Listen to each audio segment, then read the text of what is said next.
एहतराम जनाब मेहमान खसूसी मशीर वज़ीर आज़म जनाब नसीम अहमद सरफराज साहब, स्टेज पे तशरीफ़ फरमा जनाब मुनव्वर कियानी साहब, जनाब एडमिनिस्ट्रेटर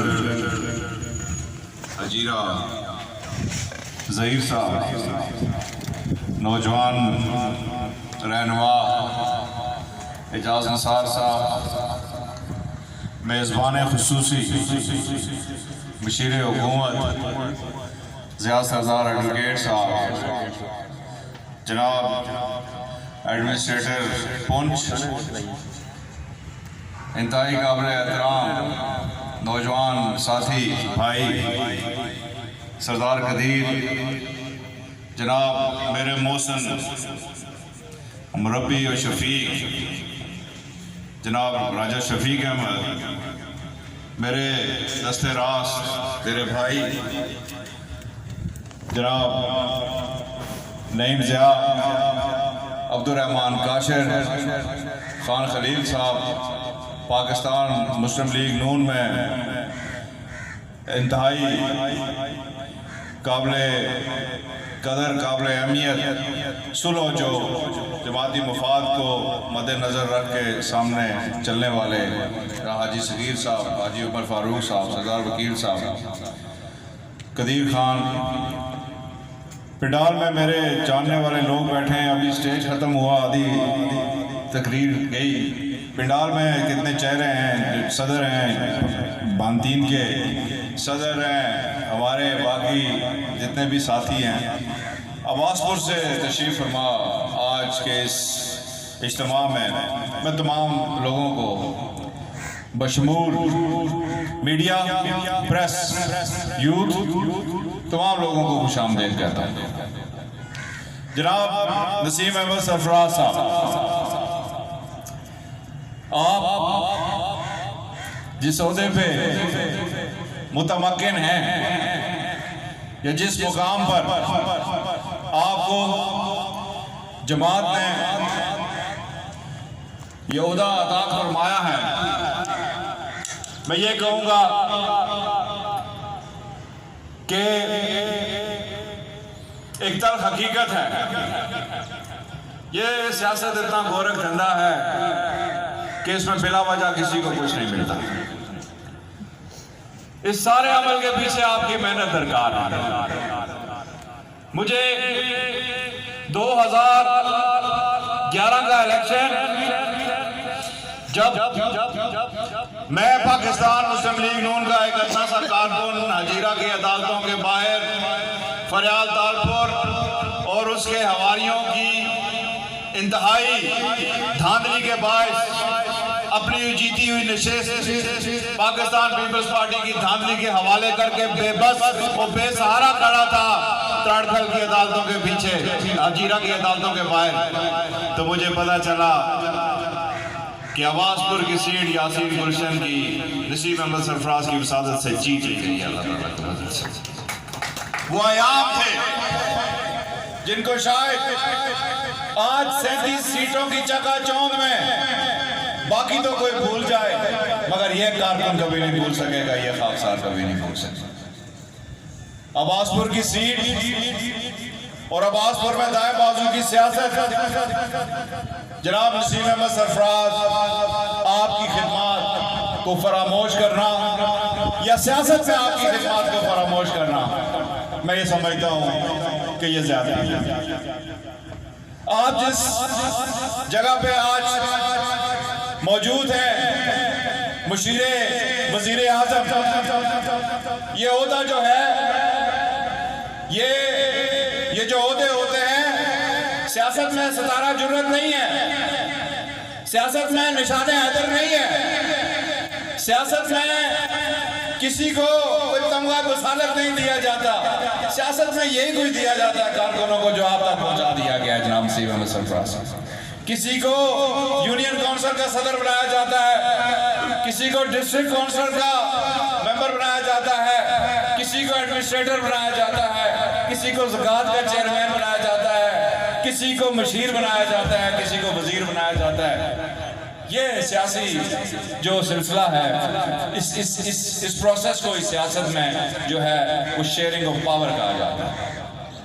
और शेयरिंग ऑफ पावर के इस अमल में जो मैं जाती तौर पर जनाब फारूक हैदर साहब से शिकवा करूंगा, ये नसीम अहमद सरफराज साहब आपके किसी दोस्त में शायद इतनी हिम्मत ना हो, मैं जनाब कायदे कश्मीर राजा फारूक हैदर से शिकवा करूंगा कि आपने अपने हलफ के बाद दूसरे दिन हलफ जो लेना था वो नसीम अहमद सरफराज का लेना चाहिए था आपको। मगर नसीम अहमद सरफराज साहब, ये मेरा शिकवा मुझे उम्मीद है कि आप वजीर आज़म राजा फारूक हैदर तक पहुंचाएंगे। और मैं ये कहता हूं कि नसीम अहमद सरफराज लोगों, वजीर आज़म हाउस में जो है वो हमारा सफीर है, कारकुनों का सफीर है। नसीम अहमद सरफराज हमारी बात वहां तक पहुंचाता है।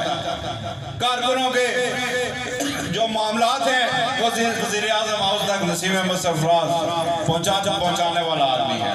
तो अगर ये प्रोसेस पहले चल जाता, 2-3 साल का ये जो गैप हुआ है और मुझ जैसे किसी कारकुन की रसाई वजीर आज़म हाउस तक नहीं हुई, तो अगर नसीम अहमद सरफराज वहाँ पे मौजूद होते तो शायद हमारी रसाई भी वहाँ पे फैसला। तो जनाब नसीम अहमद सरफराज साहब, आपको मैं इस तमाम तर मामले की मुबारकबाद के बाद एक बात आप पर भी आया कर देना चाहता हूँ, जो तस्वीर का दूसरा रुख आपको दिखाना चाहता हूँ। मैं यहाँ पर इस पंडाल में आपको मुबारकबाद पेश करने के लिए जो आया हूँ, ये कतई ज़ाती हैसियत में नहीं आया। मैं आपको मुबारकबाद अगर ज़ाती हैसियत में पेश करने के लिए आता तो या कबीर आता, या इस्लामाबाद में आता, या मुजफ्फराबाद में आपके दफ्तर में जाता। इस जगह पर मैं यहाँ पर जो आया हूँ, एक जमाती डिसिप्लिन की पाबंदी में आया हूँ। राजा फारूक हैदर के फैसले की तौसीक और तस्दीक करने के लिए यहाँ पर आया हूँ। और आपका बना के भेजा तो फिर आपको वेलकम करना ये मेरे फराइज में शामिल होता है। ये फराइज में शामिल होता है कि हमें अपनी क़यादत के फैसले पर मुकम्मल एतमाद और मुकम्मल यकीन है। आप जहां पर आज मुतमक्किन हैं, शायद मशीर हुकूमत बनने के लिए हमारा भी दिल करता हो, शायद इस टूटे हुए दिल में भी कुछ अरमान बाकी हो, मगर फिर जब बात इस अमर की आती है कि जमाती डिसिप्लिन को फॉलो किया जाए, तो जब आप मशीर हुकूमत बने, हमने तब भी धौल की थाप को कानून में जाने से रुकावट नहीं दी। और फिर जब ज़िया सरदार मशीर हुकूमत बना, तब भी हमने रक्स करने में जो है वो किसी किस्म की कबात महसूस की। दिल बड़े किए, और ये दिल इसलिए बड़े किए कि जमात बड़ी हो, और जमात बड़ी होगी, ये पेड़ बड़ा होगा, इस पेड़ पे फल लगेंगे तो आप फल खा सकते। तो मेरे इंतहाई काबिल एहतराम जनाब नसीम अहमद सरफराज साहब, हम यहाँ पर जो आपको यहाँ पे हाजिर हुए हैं, this is part of my profession. ये मेरे इस प्रोफेशन का हिस्सा है कि मुझे अपने सदर जमात के फैसले की तौसीक यहाँ पे अमलन हाजिर होकर करनी है। हमने अल्लाह ताला के फजल से, ये मेरे भाई राजा मंजूर साहब बैठे हैं, हमारे बड़े मोहसिन हैं। राजा साहब एक मशीर बना, बड़ा सवाल करने वाली बात है। आपने दोनों को बनाया फारूक हैदर नहीं, बनाए दोनों फारूक हैदर ने। और जो पहले वाला मशीर था, उसके मशीर बनने में तो मेरे भी इख्तिलाफ थे। दूसरा तो बेचारा वो सबके लिए कॉमनवेल्थ है, दौलत मुश्तरका है, मगर पार्टी डिसिप्लिन जो है उसको हर तरह से मलूज़ खातिर रखना चाहिए।